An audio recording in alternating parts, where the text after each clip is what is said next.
হযরত নূহ আলাইহিস সালামের জামানায় 40 দিনের বন্যা। এই বন্যার পরে জাহাজ যখন নেমে গেল, তখন তিনি মনে মনে ভাবলেন, আমি তো জোড়ায় জোড়ায় করে সমস্ত প্রাণীগুলি আর মানুষগুলি, কিছু কিছু মানুষ যারা ঈমান এনেছিল তাদের জাহাজে উঠায়, কিন্তু একটি বুড়ি আমার উপর ঈমান এনেছিল আর আমি তার ওয়াদা করেছিলাম সাথে করে নিয়ে যাব, আমি তো তার কথা ভুলে গিয়েছি। অনুশোচনা এলো। জাহাজ থেকে নেমে চতুর্দিকে লক্ষ্য করলেন, মানুষ নাই, জনপদ নাই, সব শেষ হয়ে গেছে। পাহাড় পর্বত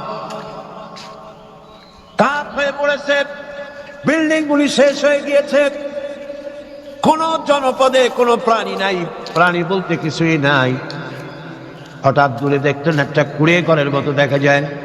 ভাবলেন, এত বড় বন্যার ভিতরে কুড়ে ঘর কেমনে থাকলো? আস্তে করে হেঁটে গেলেন কুড়ে ঘরের কাছে। ভেতরে মানুষ আছে বলে মনে হলো। বাইরের থেকে প্রশ্ন করলেন, ভিতরে কে? জবাব এলো, আমি এই ঘরের মালিক, আমি এক বুড়ি বিধবা এক মহিলা। আপনি কে? তিনি বললেন, আমি হচ্ছি এই জামানার পয়গম্বর হযরত নূহ আলাইহিস সালাম। বুড়ি বলছেন, আমারও ধারণা তাই। আপনি আমাকে ওয়াদা করেছিলেন বন্যা হলে পরে, বন্যার আভার যখন আপনি পাবেন, আমাকে আপনি সাথে করে জাহাজে উঠায় নিয়ে দিবেন।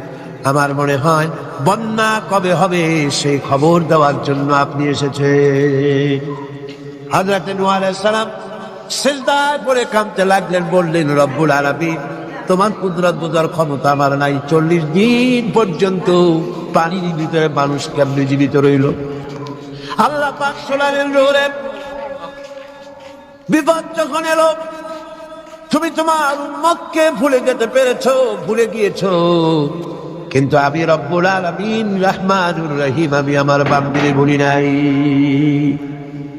পানির স্রষ্টা আল্লাহ, পানির ভিতরে তিনি বাঁচাতে পারেন, আবার তিনি আগুনের ভিতরে বাঁচাতে পারেন, সব কিছু করতে পারেন, সমস্ত ক্ষমতা আল্লাহ পাকের। গভীর রাত্রে হযরত ফাতিমা রাদিয়াল্লাহু তাআলা আনহা ইন্তেকাল করলেন। কিছু সংখ্যক সাহাবীদের কাছে খবর দিয়া অল্প সময়ের ভিতরে জানাজার ব্যবস্থা করা হলো। হযরত আবু যর গিফারী রাদিয়াল্লাহু তাআলা আনহু কবরের ভিতরে নেমে গেলেন। কবরের ভিতরে নেমে গিয়া হযরত আবু যর বলেন, রে কবর, তোর ভিতরে আজকে কাকে রাখবো? তুই কি তা জানিস নাকি? কোনো জবাব আসে না।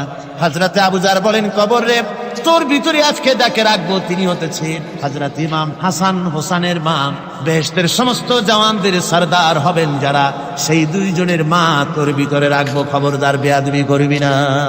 কোনো জবাব না পেয়ে হযরত আবু যর বলেন, ওগো কবরের মাটি, তোর ভিতরে কাকে রাখবো কি জানিস?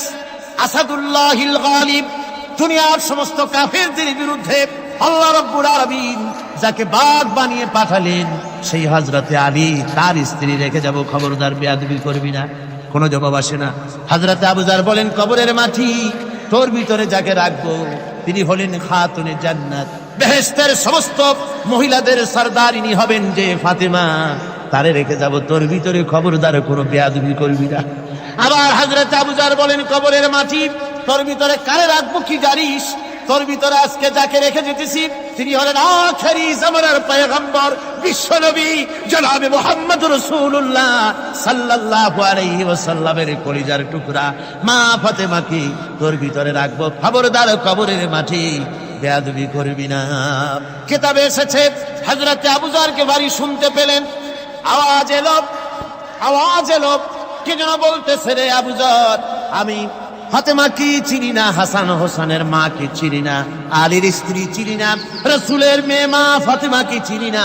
আমল যদি ভালো হয় আমার ভিতরে, আমল ভালো নিয়ে যে আসবে, শান্তিতে থাকবে, আর আমল যদি খারাপ হয় আমার ভিতরে, তার অবস্থা চূড়ান্ত হয়ে যাবে। আমার ভাইরা, আমার বন্ধুগণ, আমলের উপরে ভিত্তি করে আমল যদি খারাপ হয়ে যায়,